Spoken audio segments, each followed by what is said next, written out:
Online social engineering fraud risks.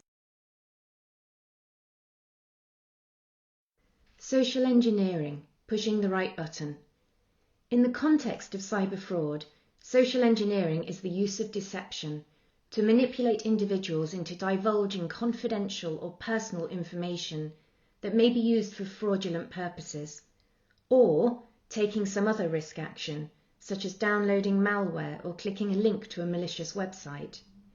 Most successful social engineering ploys work because the fraudsters know exactly how to push the right buttons, how to get people to act rashly and hastily, hopefully without thinking too much into what they're doing.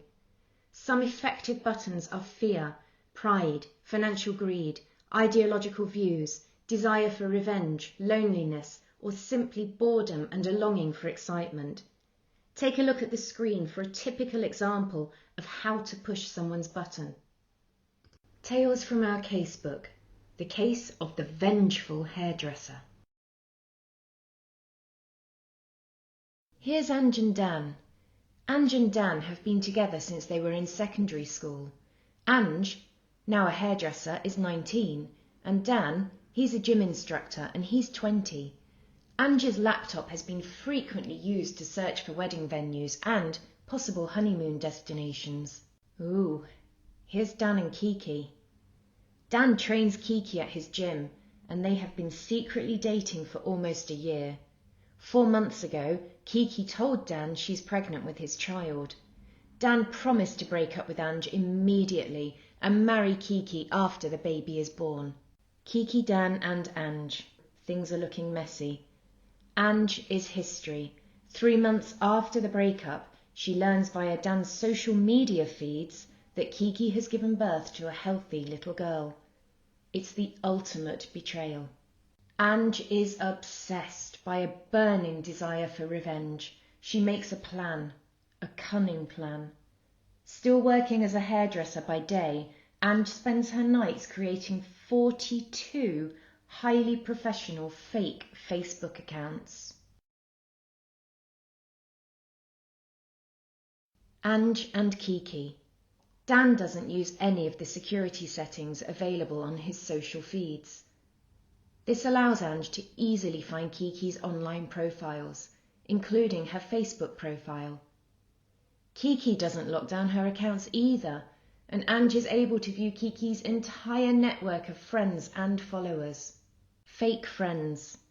Using her 42 fake profiles, Ange manages to connect with over 100 of Kiki's Facebook friends.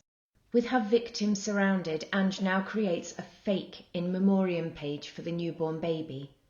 Kiki wakes up to hundreds of condolence messages from her friends, from their friends, and from the friends of their friends. Step 1 is always target acquisition. Let's run through some of the key terms involved in this. Online recon. This is finding data and potential victims through online searches. Farming. This is where fake websites are created that mimic the appearance of legitimate ones, and they're done in order to collect visitors' personal data, such as passwords or account numbers. Spyware. This is malware that enables users to capture a user's data and activity. Phishing. These are messages that induce the recipients into revealing their personal and financial details, such as usernames or passwords or perhaps credit card details. Spear phishing. This is phishing directed at a selected target based on their online recon. Then we have whaling, which is phishing directed at a high-profile target, such as a CEO. Social media. This is exploiting users who intensively post, tag and follow. And dating apps, using fake profiles to fish for data or to commit romance fraud. Phishing frauds involve an attacker masquerading as a reputable entity or person via some form of digital communication. This could be email, social media, messaging, texting. Attackers often use phishing messages that ask for data directly. Alternatively, they may contain links to malicious farming websites or include malware attachments. Either of these methods will extract login credentials, personal and/or financial information from their victims. Farming sites are websites set up by fraudsters to trick visitors into handing over personal, sensitive, or financial information. Victims may be taken to the site by a link in a phishing email, or by a hyperlink on another web page, or as a result of a keyword search online. Some farming sites contain popular keywords in order to pull in visitors. Who are the main targets? They are employees with data access. Employees with data access are identified from sites like LinkedIn or through Google searches. Their backgrounds are then researched online and carefully crafted spear phishing attacks are directed at them. Another main target is senior staff. Although they have access to highly sensitive data and systems, they sometimes lack in technical knowledge and social engineering risk awareness.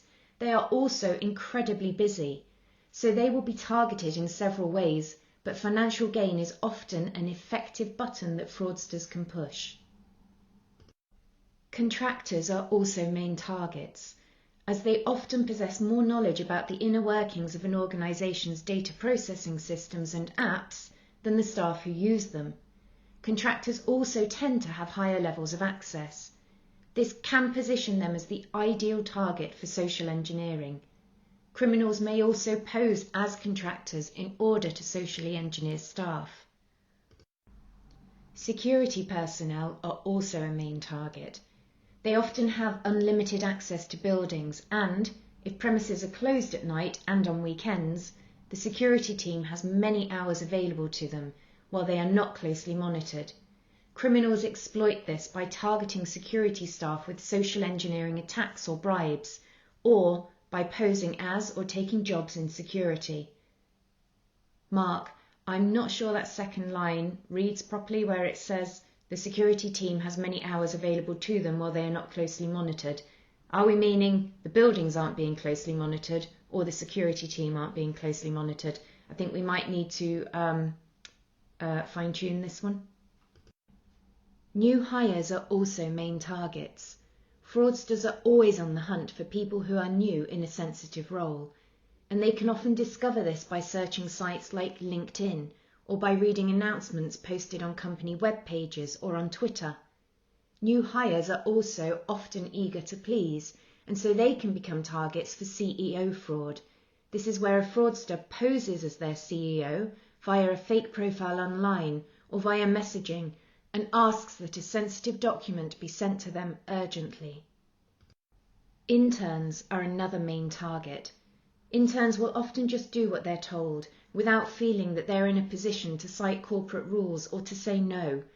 And when internships are being offered in sensitive parts of the organisation, such as IT or finance, this willingness to follow instructions can present a threat.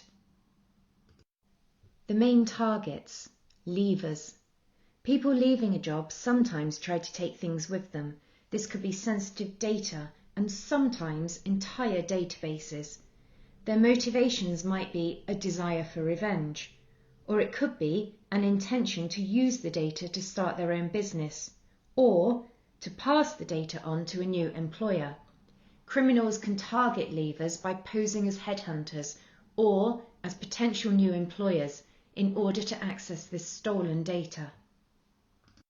Disgruntled employees are another main target. Disgruntled employees can act like unhappy leavers. They might be preparing for their own exit. It is also commonplace for employees to feel a sense of ownership over the data, particularly if they've worked on developing the applications that use that data, or if they were integral to the data collection process. For some, taking and then sharing the data is seen as simply being their right. And the final target we're going to look at is family and friends. Family and friends may overhear confidential discussions. They may have access to company devices when they're taken home, and they may even know how to log into business systems remotely. This can lead to data theft, malware infections, and even market abuse, when information is exploited in order to buy or sell shares. There are three essential components to a successful online social engineering ploy before contact is made. These are: firstly, the attacker will connect to people who are in the target's social circle. This is known as triadic closure. Secondly, the attacker will ensure that their online persona is likely to appeal to the target. And then thirdly, the attacker will actively like the target's posts and content. Target acquisition online often occurs through social media. Social media can provide information on the target. This could include the identity, the family, associates and locations of the person who is the focus of the fraudster's attention. The link to malware. One key motive for social engineering, particularly phishing messages, is to spread malware or malicious software. See Unit 5. Malware has a wide range of potential effects, all of them bad, and because people are the weakest link in any system, they are the primary route for getting malware into an organisation. Let's take a look at some key defences we can use. Firstly, use secure settings. Update your devices. Choose strong passwords and different ones each time. Be careful about what you post. Avoid sharing personal details such as the names of your pets, or the school you went to, or the place of your birth, or even your birthday or the birthday of your relatives. Be wary about online friendships and the information you share with them. Avoid the use of USB sticks. Avoid clicking on links in emails or text messages, or replying to unknown or strange messages. Don't open suspicious attachments. Don't install unauthorized software. And finally, report suspicious emails, phone calls, or events.